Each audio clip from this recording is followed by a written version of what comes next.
Welcome to online अड्डा for study one student for learning. दोस्तों स्वागत है आप सभी का ऑनलाइन अड्डा फॉर स्टडी चैनल पे। इस वीडियो में हम कवर करेंगे 21 जनवरी 2021 के करंट अफेयर के इंपॉर्टेंट क्वेश्चंस जो कि करंट अफेयर के पार्ट से होंगे। वीडियो को लाइक और शेयर करना बिल्कुल ना भूलें, साथ में चैनल को सब्सक्राइब करना और बेल आइकन को अवश्य दबा लें। चलिए दोस्तों वीडियो शुरू करते हैं। अगर आप प्राइमरी टीचर वैकेंसी की प्रिपरेशन करें तो अकेडमी आपके लिए लेकर आए कॉम्प्रिहेंसिव बैच कोर्स पर सुपर टेट 2021 के लिए, जो कि 21 जनवरी से लेकर 31 मार्च तक आप इसे एक्सेस कर सकते हैं। ज्यादा जानकारी के लिए लिंक वीडियो की डिस्क्रिप्शन में है। सभी बैच को एक्सेस करने के लिए एक ही सब्सक्रिप्शन काफी है। आज ही एनरोल करें अनअकैडमी प्लस पर। RRGTT कोड का इस्तेमाल करना बिल्कुल ना भूलें। साथ ही अनअकैडमी पर मेरा रेफरल कोड यूज करना बिल्कुल ना भूलें। इससे आपको free live classes, test series, साथ ही जो क्विजेस है वो बिल्कुल फ्री मिलेंगी। और अगर आप प्लस सब्सक्रिप्शन लेते हैं तो वहां पे आपको मिलेगा 10% का इंस्टेंट डिस्काउंट। RRGTT कोड के साथ प्लस में आपको मिलेंगे बहुत सारे फीचर्स। घर से बैठकर लाइव पढ़ सकते हैं, अनलिमिटेड एक्सेस कर सकते हैं सभी कोर्सेज पर, प्रैक्टिस टेस्ट अटेम्प्ट करने का मौका मिलेगा, सभी बैच को एक्सेस कर सकते हैं, मेंटरशिप एंड गाइडेंस भी मिलेगी, एग्जॉस्टिव कवरेज होगी सभी सिलेबस पर, रेगुलर डाउट क्लियरिंग सेशन भी होगा, साथ ही लाइव टेस्ट अटेम्प्ट करने का मौका मिलेगा, लाइव टेस्ट सीरीज भी होगी, स्टडी मटेरियल भी मिलेगा PDF फॉर्मेट में। ज्यादा जानकारी के लिंक वीडियो की डिस्क्रिप्शन में है। अनअकैडमी पर TT प्लस सब्सक्रिप्शन अगर आप लेना चाहते हैं 1 मंथ, 3 मंथ, 6 मंथ और 12 मंथ के लिए, सभी प्राइसेस आपके सामने लिखे हुए हैं। सभी बैच को एक्सेस करने के लिए एक ही सब्सक्रिप्शन काफी है। यूज करिए RRGTT कोड, इससे आपको मिलेगा 10% डिस्काउंट। तो पहला क्वेश्चन आप सभी के सामने आ जाता है। राष्ट्रीय सड़क सुरक्षा माह 2021 का उद्घाटन किया है। 4 ऑप्शन आप सभी के सामने, राइट आंसर आपको बताना है। जब ये होने वाला था उससे पहले मैंने आपको इसके बारे में बहुत सारी जानकारी भी दी थी, तो अगर आपको याद होगा तो कमेंट करके बताना बिल्कुल ना भूलें। इसके बारे में आप सभी को पता होना चाहिए किसके द्वारा किया गया है। केंद्रीय रक्षा मंत्री अगर हम बात करें, यहाँ पे आप सभी को देखने के लिए मिलेंगे नितिन गडकरी के माध्यम से। ऑप्शन नंबर सी इसका बिल्कुल राइट आंसर हो जाएगा, नितिन। ठीक है, नितिन गडकरी ने इसका जो उद्घाटन है वो किया है। केंद्रीय रक्षा मंत्री जो है वो राजनाथ सिंह है ना। साथ ही अगर बात करें केंद्रीय सड़क परिवहन मंत्री कौन है, वो नितिन गडकरी है ना। तो नितिन गडकरी ने देश के पहले सड़क सुरक्षा माह नेशनल रोड सेफ्टी मंथ का उद्घाटन किया है। पिछले कुछ वर्षों से लगातार सड़क सुरक्षा सप्ताह का आयोजन किया जा रहा था, लेकिन मामले की गंभीरता को ध्यान में रखते हुए इस बार इसको 1 महीने के लिए रखा गया। तो ऐसे में आप सभी को याद रखना है कब तक चलेगा ये भी पूछा जा सकता है। 17 फरवरी 2021 तक आयोजित किया जाएगा, इसके बारे में आप सभी को पता होना चाहिए। इस अवधि के दौरान देश भर में राज्य सरकार, संगठन, क्षेत्र प्रशासन, NHAI से या फिर अगर बात करें कि सरकारी गैर सरकारी संगठनों के साथ मिलकर देशव्यापी गतिविधियों का संचालन किया जाएगा। इतनी जानकारी आप सभी के लिए काफ़ी है। नीचे आप सभी के सामने इमेज भी आ जाती है। अगला क्वेश्चन आप सभी के सामने आता है, खेलो India Zanskar winter sports and youth festival 2021 का शुभारंभ कहाँ किया गया। 4 ऑप्शन आप सभी के सामने है, राइट आंसर आप सभी को बताना है। तो ऐसे में आप सभी को पता होना चाहिए। इसके बारे में जब शुरू होने वाला था उससे पहले भी मैंने आप सभी को इसके बारे में जानकारी दी थी। तो इसका जो राइट आंसर होगा ऑप्शन नंबर बी, इसका बिल्कुल राइट आंसर लद्दाख के अंदर, ऑप्शन नंबर बी। नीचे आप सभी के सामने इमेज भी आ जाती है। साथ ही अगर आपने हमारा पिछला वीडियो देखा हो करंट अफेयर का, उसके अंदर मैंने आपको बताया था किसी क्वेश्चन के साथ में अगर कुछ जानकारी होती जो आपके लिए आवश्यक होगी वो आपको स्क्रीन पर भी देखने के लिए मिल जाएगी। तो जिन्होंने अभी तक वीडियो को लाइक नहीं किया, वीडियो को लाइक अवश्य कर दें। लद्दाख में 28 जनवरी 2021 को खेलो India Zanskar winter sport and youth festival 2021 का उद्घाटन किया गया है। सत्र का जो शुभारंभ किया गया वो 13 दिनों की चलने वाले जास्कर विंटर स्पोर्ट्स फेस्टिवल का उद्देश्य लद्दाख में साहसिक प्राकृतिक प्रेमी पर्यटकों के लिए एक नए खेल के युग की शुरुआत की गई है। तो ऐसे में आप सभी को याद भी रखना है। नीचे आप सभी के सामने आ जाता है लद्दाख के लेफ्टिनेंट गवर्नर राधा कृष्ण माथुर, इसका बिल्कुल राइट आंसर होगा, आपको जो पता होना चाहिए। ठीक है, अगला क्वेश्चन आता है, भारत सरकार ने परिक्रमा दिवस के रूप में मनाने की घोषणा की है। 4 ऑप्शन आप सभी के सामने, राइट आंसर आपको बताना है। तो भारत सरकार ने कौन सा दिन, ऐसे में आप सभी को याद रखना है 13 जनवरी, ऑप्शन नंबर सी इसका बिल्कुल राइट आंसर हो जाएगा। संस्कृति मंत्रालय ने घोषणा की है कि नेताजी सुभाष चंद्र बोस की जो जयंती होगी 13 जनवरी को प्रतिवर्ष परिक्रमा दिवस के रूप में मनाया जाएगा। यह दिन नेताजी के अदम्य भावना, साथ ही राष्ट्र के प्रति निस्वार्थ सेवा के और साथ में सम्मान अभिवादन के लिए मान्यता किया जाता है। तो इसलिए इस महीने इसकी जो शुरुआत है वो होने वाली है। नेताजी सुभाष चंद्र बोस की 125वीं जयंती को भव्य रूप में मनाने के लिए प्रधानमंत्री नरेंद्र मोदी एक हाई लेवल कमेटी का गठन किया गया। तो ऐसे में आप सभी को पता होना चाहिए अध्यक्षता कौन करने वाले, नरेंद्र मोदी करेंगे। तो ये जानकारी आप सभी के सामने नीचे इमेज भी आ जाती है। साथ ही अगला क्वेश्चन आप सभी के सामने आता है, WHO कार्यकारी बोर्ड के 148वें सत्र के अध्यक्ष बने हैं। 4 ऑप्शन आप सभी के सामने, राइट आंसर आपको बताना है। तो मनीष सिसोदिया, हर्षवर्धन या फिर अनुराग ठाकुर। 4 ऑप्शनों में से इसका जो राइट आंसर होगा ऑप्शन नंबर बी, इसका बिल्कुल राइट आंसर हो जाता है। केंद्रीय स्वास्थ्य परिवार मंत्री और साथ में कल्याण मंत्री भी हैं डॉक्टर हर्षवर्धन ने वीडियो कॉन्फ्रेंसिंग के माध्यम से WHO कार्यकारी बोर्ड के 148वें सत्र की डिजिटल रूप से अध्यक्षता की। कार्यकारी बोर्ड का 148वां सत्र था वो 28 जनवरी से लेकर 26 जनवरी 2021 को आयोजित किया गया। तो ऐसे में आप सभी को याद रखना है अध्यक्ष कौन बने ये आप सभी को बता दिया गया है। लेकिन WHO के बारे में समय समय पर हमारी तरफ से आपको तमाम जानकारियाँ दी गई हैं। साथ ही आप सभी के सामने नीचे भी जानकारी आ जाती है। मुख्यालय कहाँ है, जिनेवा के अंदर, स्विट्जरलैंड में। WHO के महानिदेशक कौन है, टेड्रोस अधानोम, आप सभी को याद रखना है। अगला क्वेश्चन आप सभी के सामने आता है, युगांडा के राष्ट्रपति के रूप में छठा कार्यकाल जीता है। 4 ऑप्शन आप सभी के सामने, राइट आंसर आपको बताना है। तो छठा जीता तो आप बड़े आसानी से बता पाएंगे अगर आपको पहले पता होंगे, और नहीं पता तो मुश्किल होगी। तो योवेरी आपको याद रखना है, मुसेविनी, योवेरी मुसेविनी इसका बिल्कुल राइट आंसर होगा। युगांडा के वर्तमान राष्ट्रपति योवेरी मुसेविनी को 2021 के लिए देश के राष्ट्रपति चुनाव की विजेता के रूप में घोषित किया गया है। मुसेविनी ने राष्ट्रपति चुनाव 6वीं बार जीता है, तो ऐसे में आप सभी को याद रखना है 58.64% जो वोट हैं प्राप्त किए। इनकी जो एज है वो लगभग 76 के समथिंग है ना। 1986 से लगातार युगांडा गणराज्य के राष्ट्रपति के रूप में सेवारत हैं, तो ऐसे में आप सभी को याद रखना है अफ्रीका के लंबे समय तक सेवा करने वाले राष्ट्रपतियों में से भी एक हैं। तो ऐसे में नीचे आप सभी के सामने इमेज भी आ जाती है ना। तो युगांडा के बारे में आप सभी को पता होना चाहिए, राजधानी क्या है, कंपाला है, मुद्रा क्या है, युगांडा इसीलिए नीचे आप सभी के सामने लिखा भी हुआ है, क्योंकि बहुत सारे अभ्यर्थी कन्फ्यूजन हो जाता था। तो यहाँ पे कंपाला इनकी मुद्रा है, राजधानी सॉरी, और जो मुद्रा है वो आपको यहाँ पे युगांडाई सीलिंग आपको याद रखना है, ठीक है। तो राष्ट्रपति तो आपके सामने मुसेविनी। अगला क्वेश्चन आप सभी के सामने आ जाता है, आरबीएल बैंक के प्रमुख के रूप में नियुक्त किया गया है। 4 ऑप्शन आप सभी के सामने, राइट आंसर आपको बताना है। किसको किया गया आप सभी से पूछा गया है, सचिन या फिर विश्वी या फिर अगर बात करें रवनीत गिल। ऑप्शन नंबर 20 का बिल्कुल राइट आंसर हो जाएगा आहूजा जी को, है ना। आरबीएल बैंक के निदेशक मंडल के रूप में यहाँ पर नियुक्त किया गया है। 3 साल के लिए बैंक के प्रबंध और साथ में निदेशक सीईओ के रूप में पुनः नियुक्ति की मंजूरी दी गई है।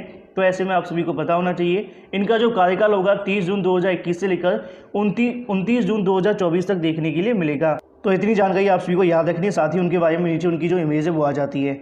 लेकिन अब ऐसे में आप सभी से पूछा जा सकता है कि आरबीएल बैंक लिमिटेड की अगर हम बात करें स्थापना कब हुई थी, तो नीचे आप सभी के सामने सारी जानकारी लिखी हुई याद कर लीजिए। 1943 इसका जो बिल्कुल राइट आंसर हो जाएगा। भारतीय कंपनी अधिनियम के तहत अगर बात करें 1913 के अंतर्गत देखने के लिए मिली है। साथ ही आरबीएल बैंक लिमिटेड का मुख्यालय कहाँ है, महाराष्ट्र के अंदर मुंबई में, है ना। साथ में इनकी जो टैगलाइन है वो क्या है, अपनों का बैंक, ये भी आप सभी को याद रखना है ना। तो ये कैसा लगा आप सभी कमेंट करके अवश्य बताना। अगला क्वेश्चन आप सभी के सामने है, UNESCO Thailand open badminton tournament 2021 किसने जीता। 4 ऑप्शन आप सभी के सामने, राइट आंसर आपको बताना है। तो यूनेस्को की बात की गई, थाईलैंड ओपन बैडमिंटन टूर्नामेंट की बात है। तो ऐसे में जब इंडियन का नाम आ जाए तो तुक्का बिल्कुल मत लगाना, कई बार ऐसा भी होता है कि नहीं है। तो ऐसे में 4 ऑप्शन आप सभी के सामने, राइट आंसर आपको बताना है। तो इसका जो राइट आंसर होगा, तो ऑप्शन नंबर 1 इसका बिल्कुल राइट आंसर हो जाएगा, कैरोलिना मारिन, ठीक है। ऑप्शन नंबर ए इसका बिल्कुल राइट आंसर है, जिन्होंने यहाँ पे जो किताब है वो जीता है। मैं बताना चाहूँगा सिंगल के अंदर, मतलब कि एकल के अंदर, ठीक है। एक डबल भी होता है जहाँ पे 2 महिलाएं होती हैं या फिर एक पुरुष एक महिला होती है। ये सिर्फ महिला एकल के अंदर, सिंगल में आपको याद रखना है कैरोलिना मारिन ने जीता, जो कि स्पेन की हैं। किसको हराया ये भी आप सभी से पूछा जा सकता है। ताई यहाँ पे लिखा हुआ ऑप्शन नंबर बी के अंदर, है ना। तो इसको यहाँ पे हराकर इन्होंने जो है जीता है। साथ ही आपसे ये भी पूछा जा सकता है कि पुरुष श्रेणी के अंदर, एकल के अंदर, है ना, मतलब सिंगल्स में किसने जीता है। तो विक्टर करके आपको याद रखना है, विक्टर एक्सेलेशन, जो कि डेनमार्क के हैं, है ना। उन्होंने यहाँ पे हांगकांग के हराकर एक जो किताब है वो जीता है। साथ ही अगर आपसे डबल में पूछा जाता है तो वो भी आप सभी को याद रखना है, ताइवान की यांग ने जीता है ना। साथ ही जो इंडोनेशिया के हैं उन्होंने जीता है, ग्रीशिया पोली ने, ये भी आप सभी को याद रखना है। पूछा नहीं जाएगा इतना, बस एक ही पूछा जाएगा जो सिंगल्स का होगा। ऐसे में अगर इंडियन होते तो जो पूछा जा सकता था, ठीक है। लेकिन इससे संबंधित आपको ये याद रखना है कि बैडमिंटन वर्ल्ड फेडरेशन के अध्यक्ष कौन है ना। नीचे आप सभी के सामने लिखे हैं पॉल एरिक होयर लार्सन, आप सभी को याद रखना है। साथ में आपसे ये भी पूछा जा सकता है कि बैडमिंटन फेडरेशन मुख्यालय कहाँ है, कुलालमपुर कहाँ है, मलेशिया के अंदर। इतनी जानकारी आपके लिए काफ़ी है। अगला क्वेश्चन है क्वेश्चन नंबर 8, यहाँ से देख लेना, है ना, ठीक है, यहाँ से देख लेते हैं। क्वेश्चन नंबर 8 के बारे में आप सभी से पूछा गया है, सोमनाथ मंदिर ट्रस्ट के अध्यक्ष चुने गए हैं। 4 ऑप्शन आप सभी के सामने, राइट आंसर आपको बताना है। तो सोमनाथ मंदिर ट्रस्ट के अध्यक्ष किसको चुना गया है, निर्मला सीतारमन, नरेंद्र मोदी, अमित शाह, या इसमें से कोई नहीं। तो इसका जो राइट आंसर होगा ऑप्शन नंबर 20 का बिल्कुल राइट आंसर हो जाएगा, नरेंद्र मोदी को चुना गया है ना। तो ऐसे में आप सभी को याद भी रखना है, नीचे आप सभी के सामने इमेज भी आ जाती है। तो प्रधानमंत्री नरेंद्र मोदी को इस ट्रस्ट का नया अध्यक्ष नियुक्त किया गया है, जो गुजरात के गिर सोमनाथ जिले के प्रवास पाटन शहर में विश्व प्रसिद्ध सोमनाथ मंदिर का प्रबंधन करता है। वे इस पद को संभालने वाले दूसरे पीएम बने हैं। पीएम मोरारी देसाई के बाद अगर बात करें, नरेंद्र मोदी दूसरे प्रधानमंत्री हैं जिन्हें मंदिर ट्रस्ट का जो अध्यक्ष है वो नियुक्त किया गया है। ट्रस्ट के रिकॉर्ड के अनुसार प्रधानमंत्री अगर बात करें ट्रस्ट के 8वें अध्यक्ष बने हैं। रिकॉर्ड के अनुसार देसाई जो थे वो 1967 और 1995 के बीच में अध्यक्ष का जो रूप है वो देखने के लिए मिला था। तो ऐसे में आप सभी को याद रखना है, गुजरात के पूर्व मुख्यमंत्री आप सभी को पता होना चाहिए केशुभाई पटेल पिछले साल अक्टूबर में निधन हो गया था। तो ऐसे में आप सभी को इनके बारे में पूछा भी जा सकता है। अगला क्वेश्चन आपके सामने आता है, हाल ही में कमल मोरक्का का निधन हुआ है। 4 ऑप्शन आप सभी के सामने, उनका संबंध आपको बताना है किसके साथ में, राजनेता, अभिनेता, कवि, या इनमें से कोई नहीं। तो 4 ऑप्शनों में से आप सभी से ये भी पूछा जा सकता है कि व्यवसाय या फिर उद्योगपति, है ना।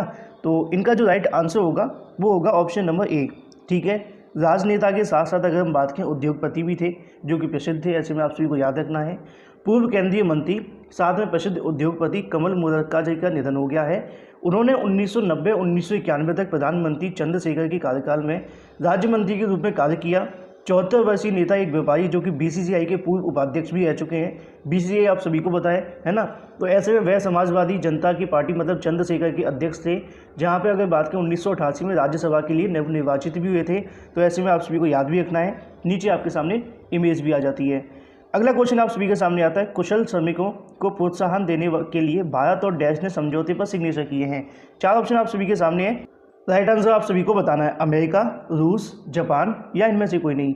तो ऐसे में आप सभी से पूछा है कुशल श्रमिकों के प्रोत्साहन देने के लिए, तो इसका जो राइट आंसर होगा ऑप्शन नंबर सी इसका बिल्कुल राइट आंसर हो जाएगा। जापान के साथ में समझौता किया गया है। भारत और जापान ने भारत से जापान जाने वाले कुशल श्रमिकों को प्रोत्साहन करने के लिए निर्दिष्ट स्किल्स वर्कर मतलब SSW से संबंधित प्रणाली को उचित संचालन के लिए भागीदारी के लिए एक समझौते ज्ञापन पर सिग्नेचर किए गए हैं।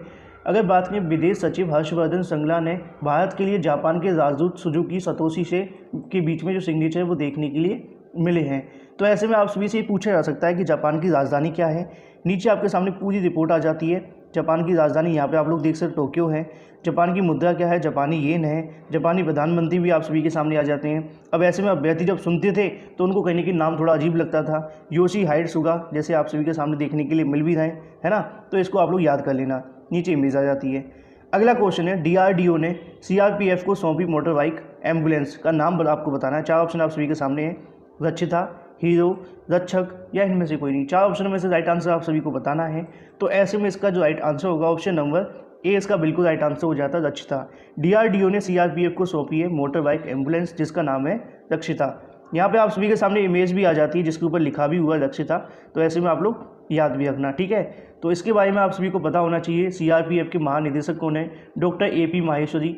रक्षा अनुसंधान और विकास विभाग के सचिव कौन है, अध्यक्ष कौन है, तो आप सभी को याद रखना है G सतीश रेड्डी करके आप सभी याद रखेंगे। वैसे नीचे आप सभी के सामने सब कुछ मैंने पहले से लिख रखा है, ठीक है।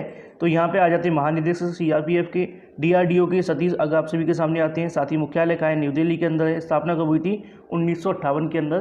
तो इतनी जानकारी आप सभी को याद रखनी है। तो किसके माध्यम से दी गई, DRDO के माध्यम से। दोनों जानकारी आपको बता दी गई हैं। तो पिछले वीडियो के अंदर मैंने आप सभी से जो क्वेश्चन है पूछा था, किस बैंक ने wellness theme credit card launch किया। 4 ऑप्शन आप सभी के सामने थे और इसका जो राइट आंसर था येस बैंक इसका बिल्कुल राइट आंसर था।